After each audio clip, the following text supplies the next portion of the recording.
दिव्यांग बांधवांच्या प्रलंबित न्याय मागण्यांसाठी दिव्यांग क्रांती संघटना व दिव्यांग उत्कर्ष सामाजिक संस्था महाराष्ट्र राज्य यांच्यातर्फे व अध्यक्ष बी.जी. पाटील यांच्या नेतृत्वाखाली मंगळवार दिनांक 9 जुलै रोजी पनवेल तहसील कार्यालयावर आक्रोश मोर्चा धडकला। यावेळी विविध प्रलंबित मागण्यांचे निवेदन पनवेल तहसीलदारांना देण्यात आले। कित्येक वर्षांपासून शासनाकडे पाठपुरावा करून देखील शासनाने दुर्लक्ष केल्यामुळे डॉक्टर बाबासाहेब आंबेडकर यांना पुष्पहार अर्पण करून पनवेल पासून मोर्चाला सुरुवात करण्यात आली। मोर्चात दिव्यांग बांधव मोठ्या संख्येने उपस्थित होते। यावेळी दिव्यांगांकडून घोषणाबाजी करण्यात आली। शासनाने जर मागण्या मान्य केल्या नाही तर तीव्र आंदोलन करण्याचा इशारा दिव्यांग बांधवांनी दिला आहे। यावेळी दिव्यांगांना दर महिना 5,000 रुपये मिळावे अशा मागण्यांचे निवेदन देण्यात आले।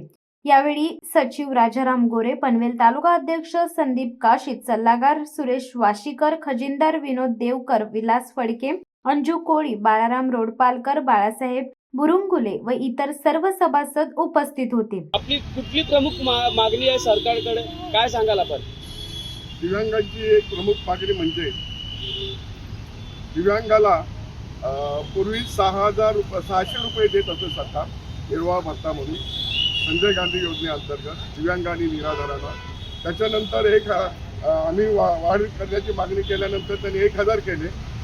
त्यावेळी आमची 5,000ची मागणी होती। 1,000 केल्यानंतर 2015 मार्च 2023ला आम्ही आणखी एक मोर्चा आझाद मैदानावर नेऊन आमची तीच मागणी ठेवली की दिव्यांगांना जगण्यासाठी कमीत कमी 5,000 रुपये आवश्यक आहेत आणि 5,000 रुपये तुम्ही दिव्यांग भत्ता सुरू करा।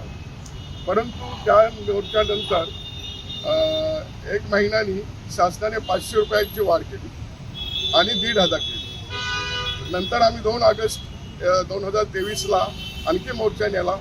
त्यावेळी समजा सामान्य न्याय व विशेष सहकार्य विभागाने तिथं आम्ही गेलो होतो, सचिव वगैरे होते, मुख्य सचिवांना पण भेटलो।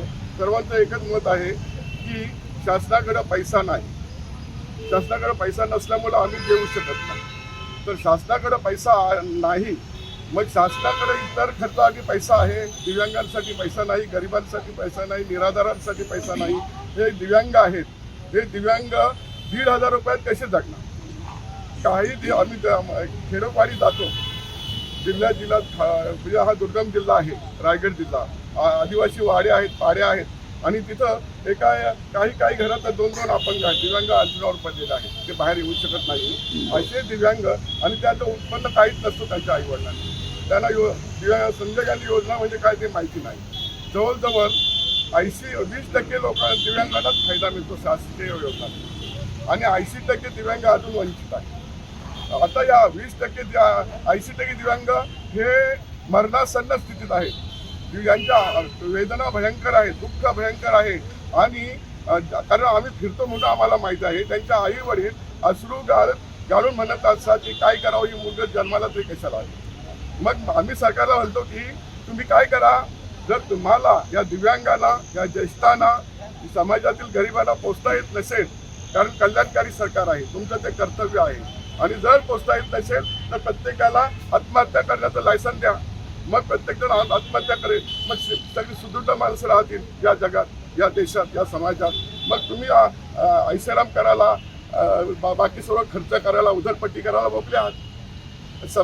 हे आम्ही शासनात त्या दिवशी 2 तारखेला आम्ही गेलो होतो मंत्रालयात। आम्ही त्या सचिवांसमोर हे बोललो, तिथंच बोलतो असं नाही, सचिवांसमोर मी बोललो की दिव्यांगांना आणि जे निराधार लोक आहेत ते म्हणजे ते अगदी म्हणजे 1 तारीख उठवते कधी, 31 तारीख म्हणजे होते, येते की महिना एंड होतो कधी आणि आम्हाला 1,500 रुपये येतात कधी, ही वाट बघत असतात। परंतु 4-4, 5-5 महिने हा दिव्यांग होता येतच नाही। शिवसत्ता टाइम्ससाठी दत्ता मोकल, पनवेल।